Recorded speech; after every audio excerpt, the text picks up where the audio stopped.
The only way to get out of this menace, this lingering insecurity challenge we're having, is to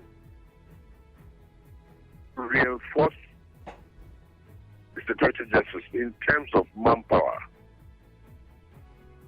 or to have overwhelming security presence nationwide. We are not likely to get out of these challenges. We are not. We are not. The men we have in our security services are not enough. They are grossly inadequate. And it's not just increasing their numbers. They need to be empowered because they cannot confront the challenges they are bearing. They need to be empowered, given the wherewithal to confront these criminals frontally. There was one other thing I suggested in a lecture I gave not too long ago. I said, look, we have got to a stage where we have to make unlawful possession of illegal firearms, prohibited firearms, a capital offence.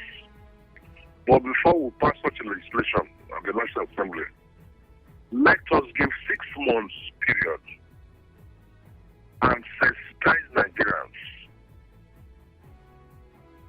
through all the media of communication, social media, town hall, town criers, on radio, on television, in churches, in mosques, on the streets, and all of that, everywhere, town meetings, that if you're having an illegal firearm, surrender it from now to so time, like I said, 6 months time frame.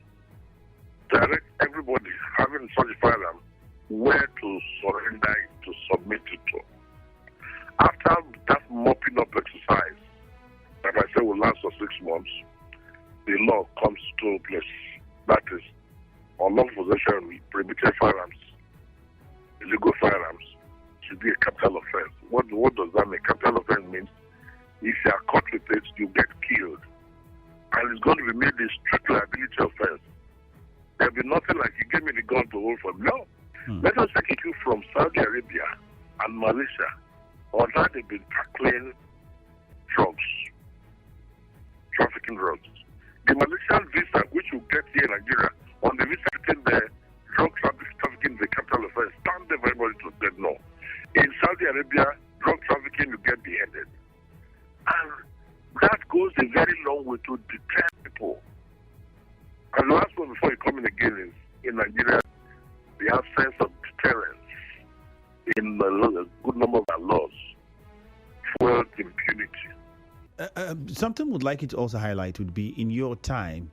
Everybody know you for putting, a stop to and discovering, arresting, destroying the dreaded Okija Shrine at the time in Anambra State. Policing in your time and how you were able to achieve the feats you did and what we have now, how much difference, even if you've highlighted some things in the system generally, but now when you look at dedication to work, to serve, how much difference do you see? The Okija issue talked about, which I dismantled, scattered in Anambra when I was commissioner of police there. That was something almost every Anambrian was opposed to. That was how we achieved the success we achieved when I was there. Because you find a son reporting the father to Okija Shrine, a brother reporting a brother to Okija Shrine, a child reporting the uncle to Okija Shrine for some minor, mundane, terrible, incredible things. So that was where we were able to dismantle Okija. So that is a kind of mindset you need to give to all Nigerians now. And if it means having to look into to impute in a school curriculum, security education at all levels, starting from primary school, secondary school, or even up to tertiary level, security education. That will also include security tips.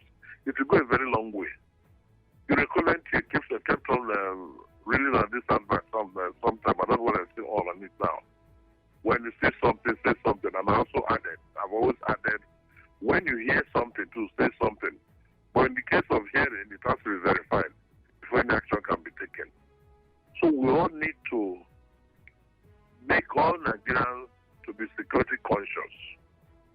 Tell them what they need to do, how it can be done, and what they must not do.